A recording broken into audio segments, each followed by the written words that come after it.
I loved doing gymnastics and I wanted to be the best that I could be.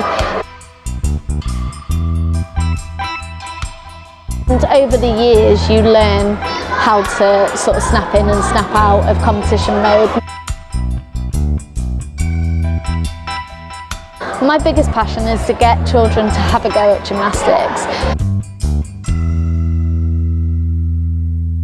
Beth, thank you for coming to Guernsey. No worries. What do you think of this? Do you know what, it's amazing. I really didn't know what to expect, but having walked in, spoken with the guys that run the centre, spoken to some of the coaches, you can see the enthusiasm, and the kids that have been in here this morning, they've had a brilliant time. No, it's fantastic. It's fantastic. And for you, was this a similar experience that you had when you first got involved in gymnastics? So when I first started gymnastics, I was really lucky that we lived about 20 minutes from a purpose-built facility, but I had the same philosophy. I came along because I wanted to be able to chuck myself around really in a safe environment and a friendly environment. So yeah, I was lucky that I had a purpose-built facility, but the philosophy is the same, getting as many children to have a go at gymnastics as possible. They might love it, they might hate it, but at least they've tried it. Okay, so who were the really key people for helping you get involved and staying involved in gymnastics? Yeah, my parents, 100%. They'd always tried lots of different sports with me. I did ballet, swimming, hockey, horse riding, and gymnastics was the one I enjoyed the most. It was my dad's friends, his daughters did gymnastics, and he kind of suggested, why doesn't she come along with them, see how she gets on with it, and yeah. And then obviously throughout my career, my parents were great, but also the coach. If you've got great coaches on board that are fun, they're enthusiastic, and their passion really shows through, that will really reflect on the child's experience. Okay. And there was a social element as well, obviously you said going meeting up with your friends and... Yeah, I think it's really important. Gymnastics for me, more so now that I've retired, I've realised it taught me more than just how to do gymnastics and how to pick up a medal. Actually, the amount of other key things that it's taught me, whether it's determination, resilience, teamwork, leadership, and also that social element. My best friends now, they're going to be my bridesmaids next year. They were who I trained with day in, day out. So when you were having a bad day, they were the ones that put a smile on your face. They were the ones that they knew how to pull you down as well if you were getting a bit too giddy. So yeah, I think the friendship side of it and the social aspect is really key. So how old were you when you actually first started? So I was 7, nearly 8. So for gymnastics, that's quite late actually. Quite a lot start really young. But yeah, I tried lots of other sports and gymnastics was the one I enjoyed the most. And it was about the age of 12 you moved to Liverpool Gymnastics Club. So I had competed at nationals. I'd always been top 6 in the country, and then I competed at this national championships and I finished about 35th, and my parents could see how disappointed I was. They spoke to my coach. He suggested that he'd kind of done what he could do and I needed to move to a bigger gym with a more experienced coach. He suggested Liverpool, so we made that decision to move there. I wasn't necessarily that keen to go at first. Okay. My parents suggested it to me, but I never did gymnastics to be a world champion or to be an Olympian. You hear of quite a lot of athletes, they've watched it on the TV and that's where they want to go. For me, I did it because I loved it. So when they suddenly said to me, do you want to move gyms? You're going to leave your friends, you're going to be going to a completely different environment. I wasn't sure about that because I didn't see the bigger picture. I didn't necessarily see it to enhance my performance. But actually, as soon as I moved to Liverpool, the biggest worry for me was not being able to cope. I knew that it was the best club in the area. I knew that they were the ones that were always kind of top of the ranks, and I didn't know whether I'd be able to cope with it. I didn't know whether I was good enough to be there. But actually, when I went into that environment, my coach Amanda, they were so welcoming. They were basically all about making that individual child the best person they could be. It wasn't about being the next big thing. It was just about achieving what they could with the gymnast in front of them. So for me, I was willing to work hard. My coach has always said the reason that I succeeded was I just was willing to give it a go. I kept kept going. I was self-motivated, and she just loved working with me, and I was willing to give her 100%, and she obviously gave me 110%. Yeah, so that originally that starting point of loving gymnastics and doing it for fun, through to going to suddenly a place where there was a bit more of an element on performance, but still on learning and getting better and being the best you could be. How did you notice the shift in your goals from just loving it through to actually suddenly, I wonder if I could achieve this? Or I didn't. When I first moved to Liverpool, it was still the same philosophy. I loved doing gymnastics, and I wanted to be the best that I could be. It was only when I was about 17, I went to Europeans, and I achieved a European bronze medal, first for a British female. And that's when my philosophy changed. That's when I realised that actually I can be quite good at this. I could succeed on a world stage, and I could be better than just third in Europe. So I suddenly thought to myself, I want to go to the Olympic Games. Before that moment, I don't think I'd ever really thought I want to go to the Olympic Games. Obviously, I knew about it, and I thought that'd be quite cool, but it wasn't a real ambition. I think it was 2002. I was 17 years old, 2 years out from Athens, and I genuinely thought to myself, I could actually do this in 2 years' time, and that's when that's when my philosophy changed. The biggest thing that I always credit that didn't change throughout my career was my love of the sport. Every day I went into the gym because I wanted to. I enjoyed it. I wanted to be in there. I wanted to see if I could improve what I'd done yesterday. I wanted to make myself a better gymnast, and that never changed throughout my career. Obviously there was hard days. Any elite athlete will tell you not every day is easy, especially when you pick up injuries, but actually if you love what you do, I never saw it as a job. I just saw it as I was going in the gym to do what I loved. And how was that? How did you then find that transition from being a schoolgirl, going along doing gymnastics for fun, getting better, to suddenly being on a national programme, full-time athlete? I didn't see that transition. I'd been on the national programme since I was 9 years old. I'd been attending full-time education throughout that. So it wasn't like I was suddenly put onto the programme when I was 16, 17. I suddenly started training full-time. The hours didn't increase. I was just now getting results on an international stage. So it all goes back to I loved what I did. Okay, that's cool. And so how many hours a week were you doing? Whilst I was at school, it was probably 20 to 25 hours. And then during kind of A levels onwards, I was probably doing 25 to 30 hours. At the end of my career, it was 30 plus hours, but it just depends what major events. My coach, up until I kind of was an older gymnast, she'd only ever really trained people up until they were sort of 18, 19. So she kind of grew with me as well. She learned that I needed a life away from gymnastics. She was very keen on me. Every Sunday we had off unless we were competing. She knew that you needed family time. Obviously, having been at school all week, you trained all day Saturday, she wanted you to have that Sunday where you were either catching up with your family, catching up with your friends. And I think that was the thing that allowed me to continue. I had two worlds. I did the gymnastics, but as soon as I stepped out of the gymnastics doors, I became normal Beth. I went and had a social life. I was with my friends. Obviously, my kind of holidays, what I ate, how I socialised was dictated by my gymnastics, but I never saw that. I just saw as I was... And not many people get that balance. I think it can be quite hard to get that balance, but from a young age, especially when I moved to Liverpool, obviously there was a lot more travelling. It was an hour each way. If I knew that Saturday I was going to be finishing early, or I had definitely got the Sunday off, my mum would be really keen for me to make contact with my school friends and sort of say, is anyone free? What are you doing Saturday afternoon? She would then drive me and drop me off with my friends. And my mum and dad were always instrumental in making sure I kept my friendship away from school as well. A lot of those friends I'm still friends with now, so I owe a lot to them for teaching me how to have that double life. Actually, acting as an agent or a manager for you in many ways by the sound of it. Definitely.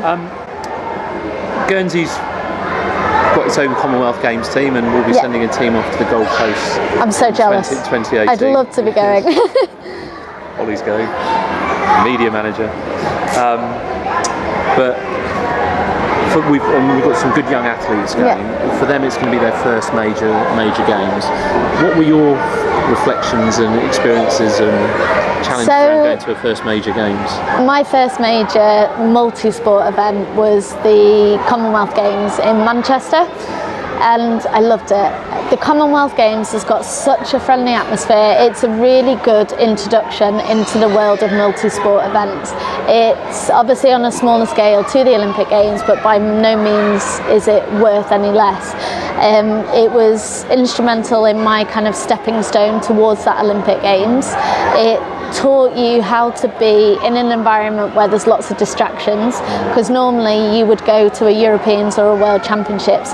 It's your sport, you go to the hotel, you go to the training venue, you go to the competition venue and start again, whereas actually you've suddenly got a village environment, you've got the food hall, you've got the transport, and there's so many other things going on. So the Commonwealth Games is a great introduction. I would recommend just experiencing it to the max.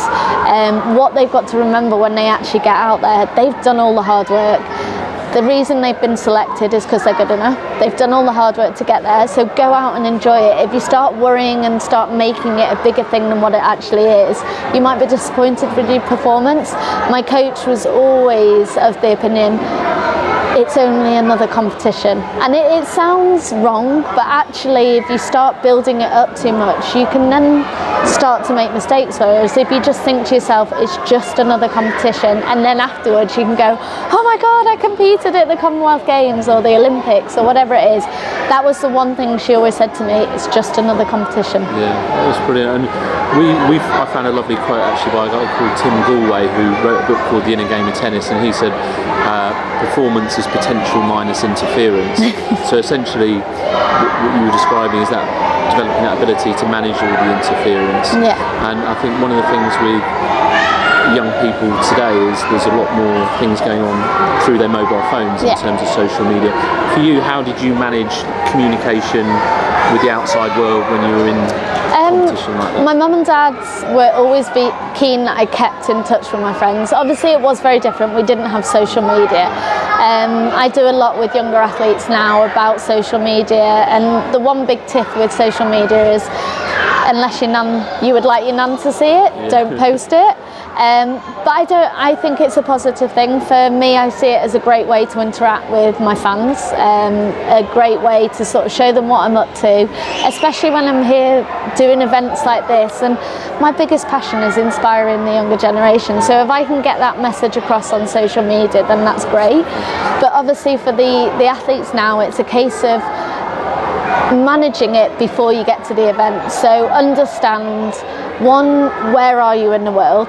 If you've got your phone on you and you're in Australia, the time difference, so straight away just send a message before you fly to Australia saying to your family and friends, look, just remember there's a however many hour time gap between me and you, please don't phone me in the middle of the night. Obviously when you get there, put your phone on silent through the night or switch it off, so that even if someone forgets that you're out there and contacts you, it's not going to be disturbing you.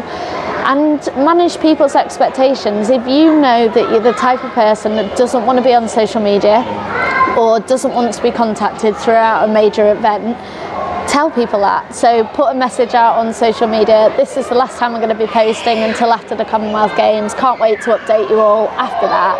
If you don't want all your friends contacting you, just say to them, look guys, if you do message me, please don't be offended if I don't get back to you. I can't wait to catch up with you and tell you all about it afterwards. So if you can manage that expectation before you get out there, you're not going to feel bad when you're out there or feel the expectation is wrong. So I think it's just thinking ahead. Chat with your coach, chat with your team managers. I know some sports might put their own rules in, so just check with your sport what their rule is. Okay, brilliant. And so for you in competition then, if someone was looking at Beth about to compete, what would they see? A very antisocial person. So my mum used to text me, if it was the team competition, good luck to you and the team. If it was an individual, good luck to you. And she knew she just wouldn't get a response. And it wasn't that I was just didn't appreciate that support. It just, they knew that I didn't need them on top of me prior to a competition, but she always wanted me to know that they were thinking of me. I would basically speak to my teammates and my coach. I was very inactive on my phone, and I used to read a book. I used to be, whether it's on your iPad or doing a game, anything that basically didn't have something to do with gymnastics, just to switch off.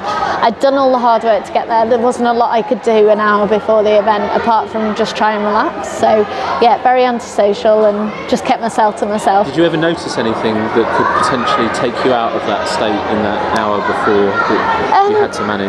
Not really the hour before, because the way our event runs, we have a warm-up before the actual event. So actually before we compete, you're already out of the picture for an hour and a half.